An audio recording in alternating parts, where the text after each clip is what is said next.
بصوا يا جماعه، بعد ما حمرت شويه انا عايزه الكرمله دي ليه هتدي لون للكبده، شكله جميل وطعمه جميل. كرمله بس بسيطه. احط بقى الكبده وانا معايا كام قرن فلفل كده بتاع 4 قرون، فرمتهم برده في فم الناعم اهو اهو فرمتهم.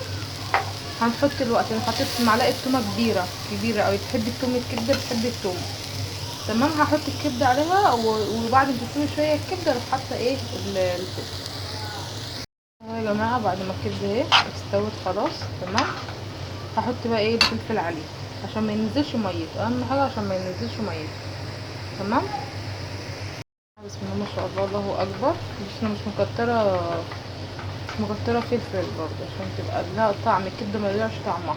هو الايام دي احنا عايزين اي حاجه نزود الكميه، ما اختلفناش، ممكن نزود البصل ممكن نزود الفلفل بس بقى هيضيع طعم الكبده شويه. فتمام انتوا براحتكم، عايزين تزودوا اديكوا الفكره يعني. وهنعمل جنبها حبه مكرونه بقوطه مسلوقه تمام، او مكرونه مبكبكه اي حاجه، او محمره مفيش مشاكل تمام. ممكن نحمر بطاطس جنبيها برضه كفكره. اللهم صل على رسول الله. ابتدوا بقى ان شاء الله تجربوها، ان شاء الله تعملوا لايك واشتراك ونكملها ان شاء الله، هوريها لكم وان شاء الله هتعجبكم وتجربوها. ايه بقى الطحينه اللي انا عملتها معاكم؟ بصوا هحط عليها معلقه خل. انا هعمل صوص الطحينه. بصوا بتربط ازاي، بصوا بتربطوا شايفين. حط معلقه خل على معلقه الطحينه. بصوا كل مره عماله تتقل ازاي، تتقل. بنقلب فيها جامد. معانا ميه دافيه بنخففها بميه دافيه، ومعانا حبه ملح وحبه كمون وحبه فلفل اسود، يعني تخبيشه كده اللي انتوا عايزين تحطوه، بس اساسي الملح والخل هما الاساسيين بتوع الطحينه. هفضل اقلب فيها كده تتقل معايا شويه وهوريكم. هي كده بصوا يا جماعه، بعد ما تقلت وبيضت، بصوا قوامها كانوا بقى عامل ازاي. كل ما تقلبوا فيها هتتقل اكتر. معايا ميه دافيه، احط بالراحه سنه سنه اهي واقلب السمك اللي انا عايزاه. والله انا ما حطيتش ليمون فيه، هقلب بقى براحتي وهرجع لكم تاني اوريها.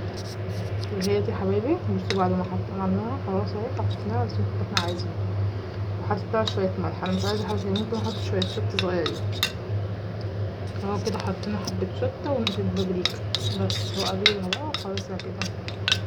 كده هي كده جاهزه تمام.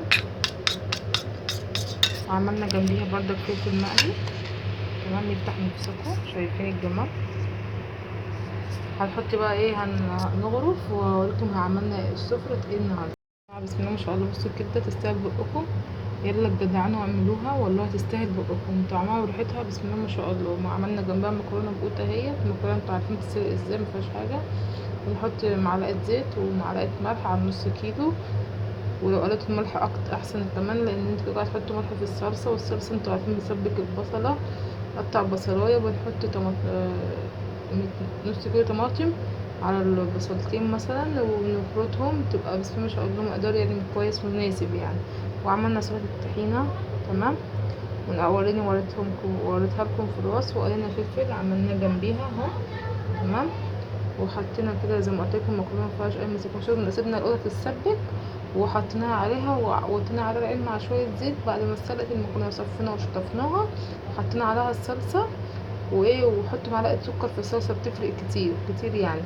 يا رب يكون ان شاء الله الفيديو عجبكم، وتنسوا بقى ان شاء الله تعملنا لايك ان شاء الله واشتراك تمام اهو. يا رب يكون الفيديو عجبكم، يا رب يا رب. ماشي.